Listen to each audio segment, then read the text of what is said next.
Daniel Mercer had always considered himself one of the lucky ones. At 37, he had the life most people dreamed of: quiet, orderly, predictable. He worked as a senior accountant at a reputable firm in the heart of Denver, returning every evening to a modest two-story house nestled at the end of a suburban cul-de-sac. But what really made him feel lucky, what made the long hours and paperwork bearable, was Olivia. Olivia was everything Daniel wasn't. She was light where he was shadows, motion where he was stillness. She wore her emotions like jewelry, loud, unapologetic, impossible to ignore. He had fallen in love with her laughter first.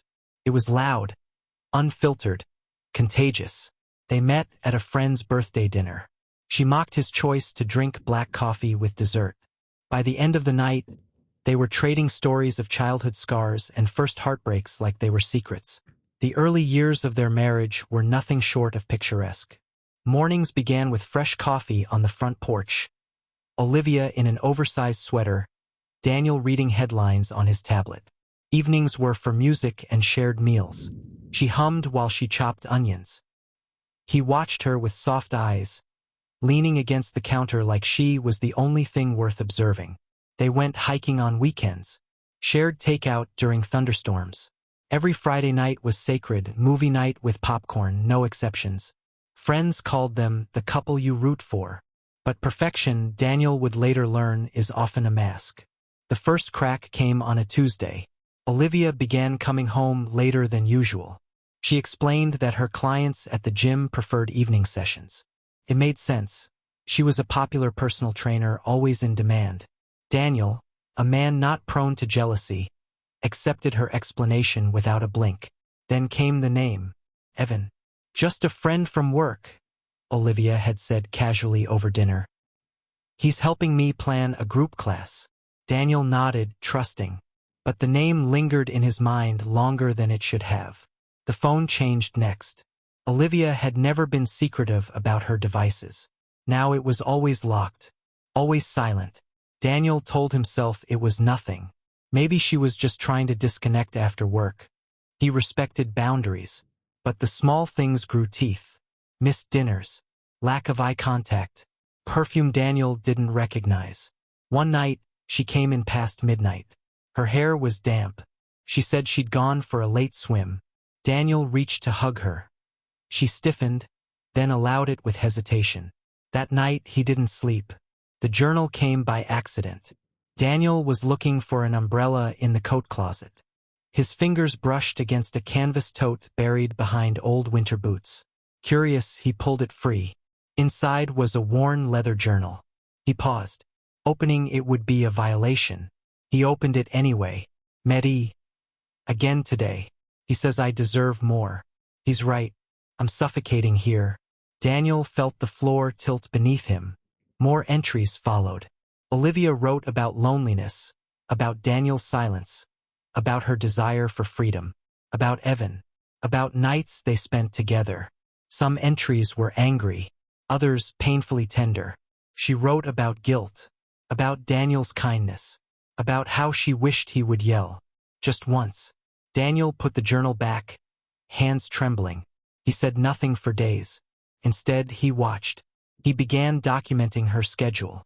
She claimed late nights at the gym he drove by. Her car wasn't there. She said she was out with a friend. He called the friend. She hadn't seen Olivia in weeks. One Friday, he followed her. She drove to a hotel 30 minutes outside town. Parked. Waited. Evan arrived minutes later. Daniel sat in his car for hours. He didn't cry. He didn't rage. He just watched. The confrontation didn't come the way he imagined. One morning, while she brewed coffee, he placed the journal on the table. Olivia froze. Her shoulders stiffened. But she said nothing. "I read it," Daniel said quietly. "All of it." A long silence. Then, "I didn't mean for it to happen. Didn't mean to write it? Or didn't mean to sleep with him?" She winced. "Both." More silence. "I love you," she added weakly. Daniel stared at her. "No, you don't. You loved the version of me you created. The quiet man who wouldn't fight back." She sat down, shaking. "What do you want me to say?" He didn't know. Weeks passed. The air in the house changed. Quieter. He slept in the guest room. She barely spoke. Then one morning she was gone. No note. No goodbye. Just absence. Daniel filed a missing persons report. The police asked questions. Where was she last seen? Had there been tension? He gave them the journal. They read it, then read it again. They questioned Evan. He denied knowing where she went, claimed she broke things off. 2 months later, her car was found at a reservoir. The driver's door open, keys still in the ignition. No body, no evidence of foul play. The media picked it up. Trainer vanishes after secret affair. Daniel became a reluctant centerpiece. People whispered. Some blamed him. Others blamed her. He stayed inside, stopped going to work. Then one night he received a letter. No return address. Daniel, I'm not dead. I just had to leave. I became someone I didn't recognize. I lied. I broke you. I hated myself. But there was no way to fix what I did while still breathing the same air. I didn't want you to forgive me. I wanted you to forget me. I hope you do. He never told the police. He kept the letter in the same tote bag where he'd found her journal. Some nights he rereads it. Other nights he watches old videos of them cooking dinner. He doesn't cry.